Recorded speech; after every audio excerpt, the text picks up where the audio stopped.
გაიხსენეთ ყველაზე ცუდი დეითი რა. სასაფლაოზე ყოფილ ხარ დეითზე? არა. მე კი? კინა დაგპატიჟო. ანუ რატო? გიორგი პატივისცემ მიყვარხარ, მოკლედ. ეს ის ადამიანი, ვინც არ აქვს მნიშვნელობა. ეს ის ადამიანი, ვინც არა, მე მყავს ბიძაშვილი, ბოდიში, რომელმაც ეგეთი რაღაცა მაგისგან გავიგე პირველად რა. გოგოს ნახულობდა იმაზე რა. არა, სასაფლაოზე არ გვინახავს ერთმანეთი. აბა? მეცადება უყვარ. ანუ ის გარდაიცვალა და მე მივიდა ეს.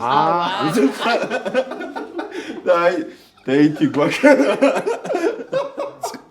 16-15 წლის ვიყავი, ახლა ვარ 24-ის, ანუ კითხვა გაჩნდება. 16-15 წლის ვიყავი და პირველ დეითზე მივდიოდი და დედა ჩემმა გამაფრთხილა გლდანიდან ფეხი არ გაადგაო და შევხვდით მაკდონალდში.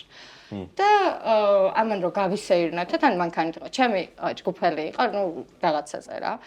მანქანით იყო და გავისეირნოთე და მეთქი, მე გლდანიდან ვერ გამოვდივარ, რატომ დაბმული ვარ. მეთქი თავიდან მანებე და კარგია, მაშინ უბრალოდ მანქანით გავისეირნოთე და ძალიან ლამაზი ის ვიცი რა ქვია, თბილისს გადავყურებთო და გლდანის სასაფლაოებზე აღმოვჩნდი თბილისის ხედზე, უსაყვარლესად. თავარია გლდანიდან არ გავედი. ცოტა შემეშინდა, თან მეუბნება, რომ ბაბუაჩი აქ არის და საფლავებულია მეთქი. გავხარდებოდა. ამ ხელს უყურებს. ეხლა რო ხედავდე.